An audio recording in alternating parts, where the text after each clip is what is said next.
You know how it is when friends make big plans. They think they're going for adventure, but sometimes the adventure finds them. It was Chloe's idea, of course. She had found this old cabin deep inside the Hollowwood forest.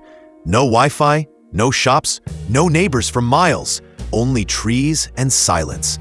Liam was excited with his jokes. Ben was happy as long as there was beer. And Maya, poor Maya, she was never comfortable with the whole thing. When they reached, the cabin looked like something from an old horror picture. Wooden walls sagging, porch creaking, and that musty smell as if time itself had stopped living there. Still, they laughed, dumped their bags, and started exploring. At the end of a narrow hallway, they found a door. Thick wood, locked with a heavy iron latch. Everyone was ready to leave it alone. But Chloe's eyes, they were shining with mischief. How can we ignore this? A locked door in such a place? We have to see. Before anyone could stop her, she managed to break the lock. The door opened with a groan, and a blast of cold, damp air came from inside. Stairs went down into a dark cellar, and in the middle of that cellar, there was a stone altar. Not a table, not storage, but a proper altar, covered in strange marks and designs that none of them could understand.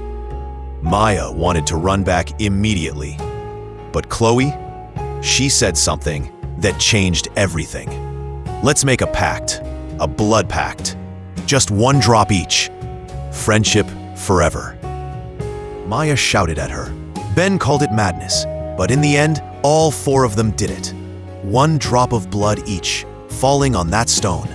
And when nothing happened, they laughed, went back upstairs, and called it a silly dare.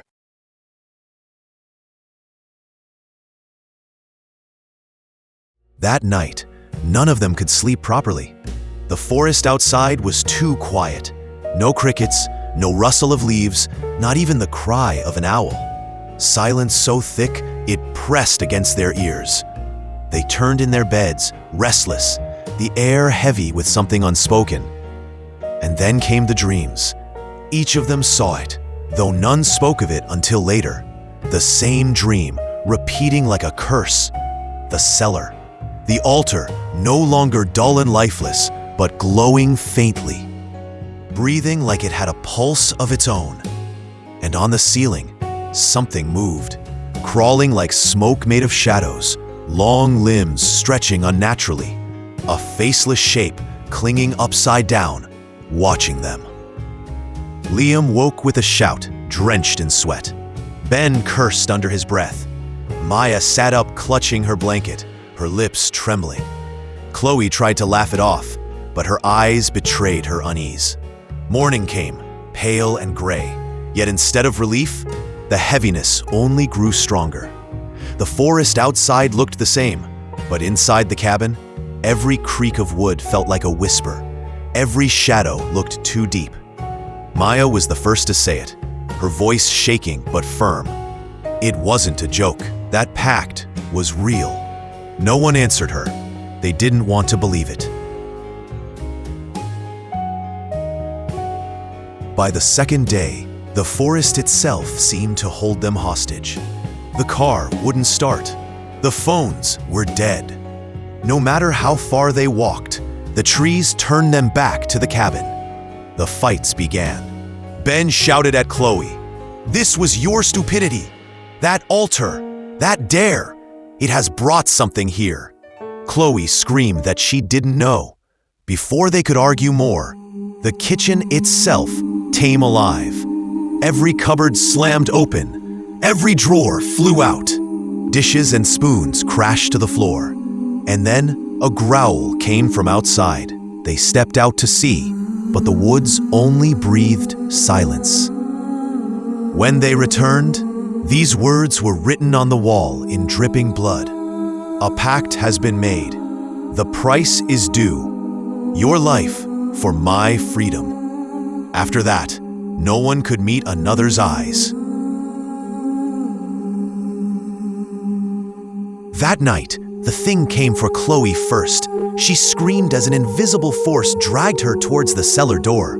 Ben held her, but she was pulled away, shrieking, down into the darkness. In desperation, Ben and Liam ran to the altar with an iron rod, trying to smash the stone. But no matter how hard they struck, the stone would not break. The runes only glowed faintly, as if laughing. And then, at the top of the stairs, Maya appeared.